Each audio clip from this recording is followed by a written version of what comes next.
लेकिन जब विकास की बात आती है तो पूर्व सांसद मोहम्मद शहाबुद्दीन ने जो सिवान में विकास किया है, आपको लगता है कि उसके बाद से किसी सांसद है, या आप हो या फिर जो अभी वर्तमान सांसद उन्होंने विकास किया है? अलाउद्दीन का सिक्का है नरेंद्र मोदी, जिसका तबीज पहनकर जब हम लोग जाएंगे तो गरीब गुरबा हर वर्ग हर धर्म के लोग उनके कार्यकलाप पर वोट देने का काम करेंगे। ओम प्रकाश यादव जब पहली बार चुनावी मैदान में उतरे थे, कफन बांध के उतरे थे, कि जब पहली बार चुनाव में उतरे तो मोहम्मद शहाबुद्दीन का नाम लेके उतरे, उनके खिलाफ चुनावी मैदान में उतरे। दूसरी बार भी आपकी जब जीत हुई तो मोहम्मद शहाबुद्दीन के खिलाफ ही आपने खिलाफत करके जीत दर्ज की। अब जब 2024 में अगर उतरिएगा तो मोहम्मद शहाबुद्दीन तो है नहीं, लेकिन एक शहाबुद्दीन के जाने से अनेक शहाबुद्दीन पैदा हो गए हैं सीवान में। ये था कि 2024 में मोहम्मद शहाबुद्दीन नहीं है, कहीं उनकी पत्नी चुनावी मैदान में आएगी, ओसामा साहब भी आ सकते हैं, तो आप किसके नाम लेंगे?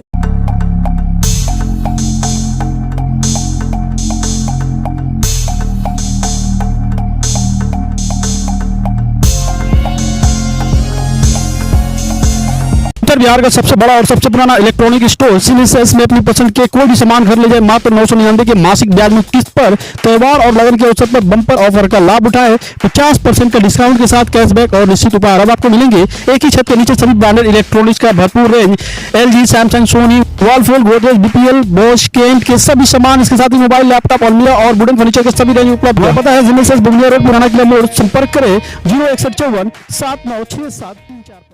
अंदर की मजबूती ही असली मजबूती होती है, जैसे सलूजा गोल्ड TMT सरिया, क्योंकि सिर्फ यही है 24 कैरेट गोल्ड की तरह असली स्टील से बना, जो दे आपके निर्माण को बेमिसाल मजबूती अंदर से। सलूजा गोल्ड TMT सरिया, गारंटी असली स्टील की, गारंटी मजबूती की। 2024 चुनाव की तैयारी आपकी चल रही है, लोकसभा चुनाव की तैयारी नरेंद्र मोदी कर रहे हैं, पार्टी हमारी कर रही है। पार्टी हमें चर्चा है कि हम पार्टी के दिशा निर्देश पर काम करते हैं। चर्चा है कि ओम प्रकाश यादव जी 2024 लोकसभा चुनावी मैदान में उतरने जा रहे हैं। देखिए, अगर पार्टी हमें टिकट देगी तो निश्चित रूप से लोकसभा का चुनाव जीत करके पार्टी के झोली में देने का काम करेंगे। चूंकि हमने 10 साल और 10 साल के बाद भी 5 साल मनोयोग से जनता का सेवा भावना के तहत हमने काम किया है। आज भी एक लड़का रखे हैं मनोज, जो गुठनी का रहने वाला है, आज भी रोज सुबह बेचारा 10 बजे एम्स में जाता है, सीमान के लोगों को, जो लोग हमसे संपर्क करते हैं उनका कार्ड बनवाता है, उनका हार्ट का, किडनी का, लीवर का इलाज करवाता है, दिखाता है, सुनाता है। इस तरह की व्यवस्था मेरा आज भी अनवरत चालू है। जब पहली बार हम जीत कर गए सचिन बाबू, तो मुझे लगा रहने और खाने की व्यवस्था दिल्ली में कर दी जाए तो हार्ट, किडनी, लीवर, कैंसर जिसका इलाज सिवान संभव नहीं, ऐसे हमने हजारों लोगों का इलाज करवाने का। आपसे एक चीज है, सिवान की जनता भली भांति जानती है कि अपने स्वास्थ्य, लोगों के स्वास्थ्य के लिए बहुत सारी मदद की, यहाँ तक कि आप अपने दिल्ली वाले आवास पे भी लोगों को रखा, खाना खिलाया और उनका इलाज करवाया।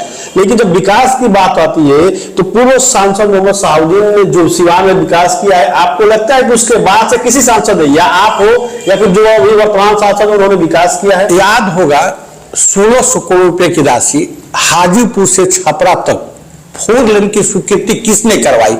उस समय हम सांसद थे, आरपीएन सिंह रोड मिनिस्टर थे भारत सरकार से, उनसे हमने स्वीकृति कराई 4 लेन की। उसमें काम तेजी से चल रहा है। जब दोबारा जीत कर गए तो छपरा से सिवान होते हुए गोपालगंज तक का 2 लेन की स्वीकृति, 1100 करोड़ रुपए की राशि। आज सीवान में जो चौड़ी सड़कें दिख रही हैं, जो आप पचरुखी जाएंगे उन चौड़ी सड़कें दिख रही हैं, वो हमारी प्रयास का प्रतिफल है। दूसरी बात, सिवान में हमने पासपोर्ट कार्यालय खुलवाया। सिवान में आप देखिए, प्रधानमंत्री से मिल करके हमने मेडिकल कॉलेज की स्वीकृति करवाई। विकास हम लोगों ने तो किया है, ऐसी कोई बात नहीं है। हमने वहां जाकर ऐसो आराम नहीं किया है, सेवा भाव। सवाल ये है कि आप भी सिवान के रहने वाले हैं, अगर कोई हम अपने किसी रिलेटिव को बाहर से बुलाते हैं तो नहीं, यहाँ अच्छा पार्क है, न ये अच्छा कोई थिएटर है, न कोई मनोरंजन का साधन है, और ये लगातार ये समस्याएं होती है। स्टेडियम था राजेंद्र स्टेडियम, वो भी बदहाल है। मोहम्मद शहाबुद्दीन के नाम पे इंदौर स्टेडियम है जहां पे इंटरनेशनल स्तर के खिलाड़ी आ चुके हैं, वो भी बदहाल है। ऐसे कई सारे उदाहरण है कि जो मोहम्मद शहाबुद्दीन ने बनवाया, लेकिन वो बर्बादी के कारण उसके बाद के सांसद देखिए, जो लोग रहते हैं उनका दायित्व बनता है बनवाने के। बदहाली हालत में हम जाकर देखिए अंबेडकर छात्रावास, आप आज जाकर देखिए भव्य भवन बनकर तैयार है। 5 करोड़ रुपया लाए अंबेडकर जी के नाम पर, और CSR का पैसा है। भारत सरकार का माने जो कंपनियां प्रॉफिट में काम करती है उसका 2% CSR का पैसा होता है, खर्च होता है। हमने आरपीएन सिंह जो हम लोगों के ऊर्जा मंत्री हैं, उनसे रिक्वेस्ट करके, राजकुमार सिंह से रिक्वेस्ट करके हमने 5 करोड़ रुपया ला करके भव्य भवन अंबेडकर छात्रावास का निर्माण करवाया है। यह विकास नहीं तो और क्या है। दूसरी बात, गरीब बच्चों को पढ़ने के लिए अंबेडकर जी के नाम पर हमने 25 लाख रुपया सांसद विकास मद से, एक अंबेडकर जी के नाम पर हम लोगों ने पुस्तकालय निर्माण करवाए हैं कलेक्टेरिएट के सामने, जब जाएंगे तो ऊपर बना है। तो ये विकास नहीं तो क्या है। दूसरी बात, लोकसभा में बार बार क्वेश्चन करके दाहा नदी पर 2 पुल का निर्माण हम करवा रहे हैं। ये विकास नहीं तो और क्या है। उन प्रकाश जी, मैंने सवाल किया कि मनोरंजन के लिए कोई व्यवस्था नहीं है, पार्क निश्चित रूप से आपके स्वास्थ्य के क्षेत्र में बेहतर के लिए यहाँ कोई व्यवस्था नहीं है। स्वास्थ्य के क्षेत्र में मेडिकल कॉलेज की स्टेडियम, जिससे कि लोग स्वास्थ्य के प्रति जागरूक हो सके, टहलने जा सके, इस तरह की कोई उचित व्यवस्था। देखिए, गांधी मैदान में लोग टहलने जाते हैं, मेला लगा हुआ अतिक्रमण हो जाता है, तो प्रशासन की गलती है। प्रशासन स्टेडियम वो भी बदहाल है। निश्चित रूप से प्रशासन का रख रखाव करना चाहिए, और यहाँ के देखिए जनप्रतिनिधि को अपने आचरण और व्यवहार में परिवर्तन लाना चाहिए। अपराध और भ्रष्टाचारियों से दूरी बना करके जब जनप्रतिनिधि रहेंगे तो सबल समाज का निर्माण संभव है। हमने कभी अपने गाड़ी में किसी तरह के भ्रष्टाचारी और अपराधी को प्रश्रय नहीं दिया, लेकिन यहाँ के लोग अपने बगल में बैठाने का काम करते हैं। अपने लोग यहाँ के जनप्रतिनिधि गाड़ी में बैठा करके एक दूसरे तक न्योता हकारी करने के, अरे यार आप समाज को क्या देना चाह रहे हैं? भयभीत करना चाह रहे हैं, डरवाना चाह रहे हैं।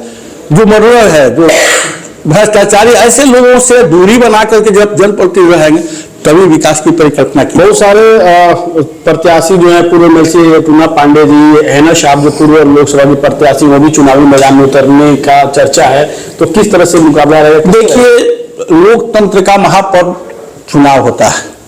चुनाव समर में जो आएंगे हम लोग उनसे लड़ेंगे, लेकिन हम लोगों के पास अलाउद्दीन का सिक्का है नरेंद्र मोदी, जिसका तवीज पहनकर जब हम लोग जाएंगे तो गरीब गुरबा हर वर्ग हर धर्म के लोग उनके कार्यकलाप पर वोट देने का काम करेंगे।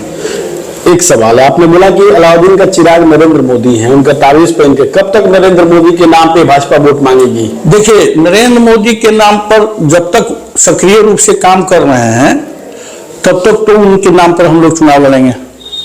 और भारतीय जनता पार्टी में एक से बढ़कर एक नेता हैं। जब वो रिटायर करेंगे तो दूसरा नेता आएंगे, तो फिर उनको नेता मिल रहा है।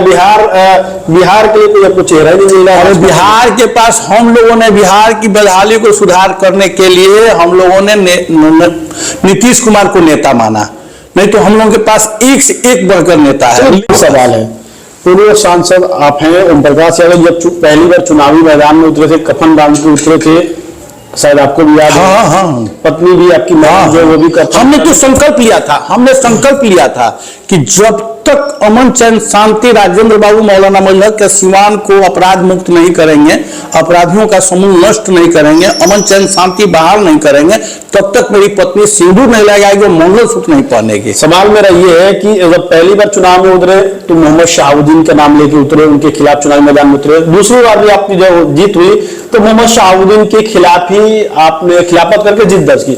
अब जब 2024 में अगर उतरिएगा तो मोहम्मद शहाबुद्दीन तो है नहीं। इस दुनिया में शहाबुद्दीन साहब नहीं है, लेकिन एक शहाबुद्दीन के जाने से अनेक शहाबुद्दीन पैदा हो गए हैं सीमान में। आप देख रहे हैं, अभी नौतन जा रहे हैं, वहाँ के हमारे मुखिया प्रमुख पति पर गोली चली है और रोज हत्याएं हो रही है। जलालपुर में एक लड़का चैन पहने हुए था, उसकी हत्या हो गई। कोड़ारी में एक पंडित जी हम लोग के मित्र थे, मुखिया पति थे, उनकी हत्या हो गई। अरे भैया फिर से आपराधिक घटनाएं बढ़ रही है। इस सवाल ये था कि 2024 में मोहम्मद शहाबुद्दीन नहीं है, कहीं उनकी पत्नी चुनाव मैदान में आएगी, उसामा साहब भी आ सकते हैं, तो आप किसके नाम लेंगे? पहले हमने कह दिया है कि हम किसी का नाम पर चुनाव नहीं लड़ते हैं। उस आदमी के गलत कुरीतियों को समाज में उजागर करके चुनाव लड़ते हैं। और आपको देखना होगा कि उसका बेटा निर्दोष था, शहाबुद्दीन साहब का, तो पहला ओम प्रकाश खड़ा हुआ था, याद कीजिए। उनके दल के लोगों ने भी उनको मदद नहीं किया। आपका स्टेटमेंट दिया है? हमने स्टेटमेंट भी दिया। आरक्षी अधीक्षक महोदय से आग्रह किया कि उस समय जो घटना घटी, वह लड़का उस समय विदेश में था अपने परिवार के साथ। राजनीतिक प्रतिद्वंदिता थी हमारी शहाबुद्दीन साहब से, लेकिन लड़का निर्दोष है। अगर आपको भी लगे कि निर्दोष है तो लड़के को बरी किया जाए। प्रशासन ने पूरी परख करके, जांच परख करके लड़के को बरी किया।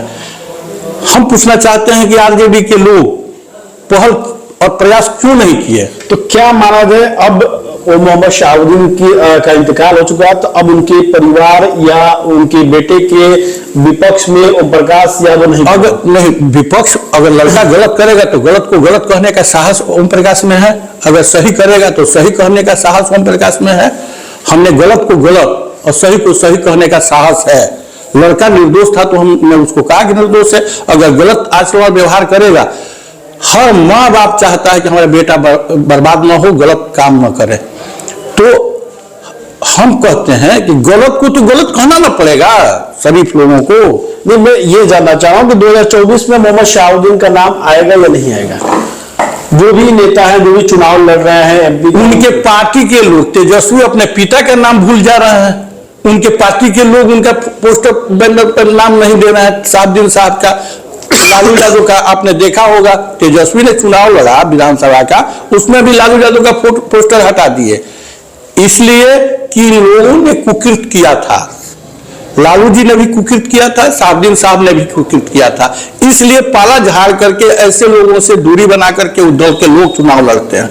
तो हम लोग उनको कहा कि कहने जाएंगे कुछ, अब तो रहे नहीं, लेकिन जब थे, जब उनके कार्यकाल में रोज माँ बहनों का सुहाग उजाड़ा जा रहा था, बहनों की कलाई सोनी की जा रही थी, तो मेरा दायित्व बनता था कि अन्याय अत्याचार का विरोध करना। आवाज हमने मुखर होकर के उठाया था, और जिसका परिणाम था कि शहाबुद्दीन साहब ने मुझे मार करके मरा हुआ समझकर चले गए थे। और उसी दिन हमने संकल्प लिया था कि जब तक शहाबुद्दीन साहब की शहंशाही समाप्त नहीं करेंगे, हमारी पत्नी सिंदूर नहीं लगाएंगे, मंगलसूत्र नहीं पहनेंगे। ईश्वर ने और यहाँ के लोगों ने हमारे संकल्प को पूरा किया। हमने तो अपने जीवन का संकल्प पूरा कर लिया है। एक ही संकल्प है, वैभवशाली राष्ट्र का निर्माण करना, भारतीय जनता पार्टी का। हम लोग सत्ता में रहना पसंद नहीं करते, सत्ता तो आता है जाता है, लेकिन वैभवशाली राष्ट्र का निर्माण करना है। गौतम बुद्ध और महावीर का बिहार बनाना है, राजेंद्र बाबू और मौलाना मोहल्लक साहब का प्रेम भाईचारा का सीमान बनाना है। इसलिए हम लोग अभी काम कर रहे हैं, सामाजिक काम में लगे हुए। सवाल है, सिवान की जनता चाहती है कि अब शहाबुद्दीन के नाम से बाहर निकला जाए और विकास के मुद्दे पे चुनाव लड़ा जाए, सिवान का सर्वांगीण विकास हो, बस यही सिवान की जनता चाहती है। सिवान विकास की तो हम अपने बता दिए कि हमने क्या क्या किया है। पहले हमको लग रहा है कि हमको 10 साल में 50 करोड़ रुपया मिला। 50 करोड़ रुपया में 37 करोड़ रुपया हमने खाली बिजली, ट्रांसफार्मर, तार और पोल के लिए खर्च किया है। आपने देखा होगा, घर घर बिजली पहुंचा, घर घर बिजली पहुंचाने की, जो हमारे पास आते थे, चाहे वो हिंदू आए, मुसलमान आए, जो आए, हमने अनुशंसा कर करके बिजली विभाग को दे देते थे। और उस समय बिजली विभाग ट्रांसफार्मर नहीं देता था, या तो सांसद के अनुशंसा पर देता था और नहीं तो विधायक के अनुशंसा पर देता था। तो हमने 37.5 करोड़ रुपया बिजली विभाग को देने का काम किया। आप पता कर लीजिएगा। एक सवाल है, राजद द्वारा लगातार हैना साहब और उसामा साहब का इग्नोर किया जा रहा है, उनको नजरअंदाज किया जा रहा है, तो क्या लग रहा है कि सिवान में आरजेडी मोहम्मद शहाबुद्दीन परिवार से ही चलती है? कितना प्रभाव पड़ेगा चुनाव में? नहीं, देखिए, तो पहले भी हम आपके चैनल पर दूसरे लोगों के चैनल पर कह दिए हैं कि इन लोगों की आंतरिक मामला है। आरजेडी के लोगों को, हिना साहब को तय करना है कि हम कहाँ हैं। उन्होंने तो कह दिया है कि हम किसी दल में नहीं है। फैसला तो आरजेडी के लोगों को करना। हाँ, इतना हमने जरूर कहा कि शक्ति का एहसास कराना चाहिए जनप्रतिनिधि को, और हिना साहब ने अपने शक्ति का प्रदर्शन कर दिया है, जिसका परिणाम है कि आरजेडी के खेमे में हलचल है, बेचैनी है। तो इन लोगों के कितना असर पड़ेगा हिना शाह के रहने या न रहने से, ये एक जानना। निश्चित रूप से आरजेडी समापन की ओर अग्रसित है। आरजेडी उसी दिन कमजोर हो गई जब हमारे समधी महोदय, बिहार विधानसभा के स्पीकर महोदय ने कहा कि हिना, कौन हिना, हम भी सीमान के हैं, वो भी सीमान के हैं, तो पाला झाड़ लिए। अरे बुरे दिन में मित्र की तरह उस परिवार के साथ खड़ा होते तो निश्चित रूप से आपकी भी करियर बची रहती, उस परिवार को सहारा भी मिलता। लेकिन आपने पाला झाड़ कर यह साबित कर दिया अल्पसंख्यक परिवार के लोगों के सामने कि आपने उनके परिवार को इग्नोर किया। तो उसका परिणाम तो चुनाव में भुगतना पड़ेगा। छोटा सवाल है कि जिस नेता को, जिस जनप्रतिनिधि को मोहम्मद शहाबुद्दीन ने बनाया, लग के पीछे एमपी बनाया, एमएलए बनाया, या फिर अभी एमएलसी चुनाव में भी शहाबुद्दीन परिवार ने साथ दिया, उन सभी लोग अब दरकिनार करते जा रहे हैं। एक विधायक हैं, कहते थे कि हमारे राम हैं, भगवान हैं, हनुमान हैं, शहाबुद्दीन साहब। अरे विधायक जी, कौन विधायक हैं? रघुनाथपुर के हरिशंकर यादव। उन्होंने कहा था कि शहाबुद्दीन साहब हमारे लिए भगवान हैं और हम उनके लिए हनुमान हैं। आप लोगों के चैनल पर उन्होंने कहा था। उस परिवार पर आफत भी बताया, तो इन्होंने क्या एसपी साहब से मिले थे, कभी तेजस्वी से मिले थे, मुख्यमंत्री से मिले थे कि वो लड़का निर्दोष है, मीडिया में कहे थे कि लड़का निर्दोष है। अरे यार, शहाबुद्दीन साहब होते आप लोगों का पतलून गीला हो जाता, समझे। लेकिन छोड़िए, समय है, हर आदमी पर आफत विपत आता है, मुसीबत आता है। जो खड़ा होता है उस समय वही मित्र कहलाता है। चलिए, सीवान की जनता से क्या अपील करेंगे? सीवान की जनता से हम आग्रह करना चाहेंगे, जनप्रतिनिधि चाहे जो भी हो, अमन चैन, शांति, सौहार्द, प्रेम, भाईचारा बनी रहे, वहीं विकास की बात की जा सकती है। आइए हम सब मिलकर के मौलाना मजहक साहब और राजेंद्र बाबू की धरती को अपराध मुक्त करें, भय मुक्त करें और मिलनशीलता के साथ आपसी भाईचारा बनाकर रहे। बहुत बहुत धन्यवाद।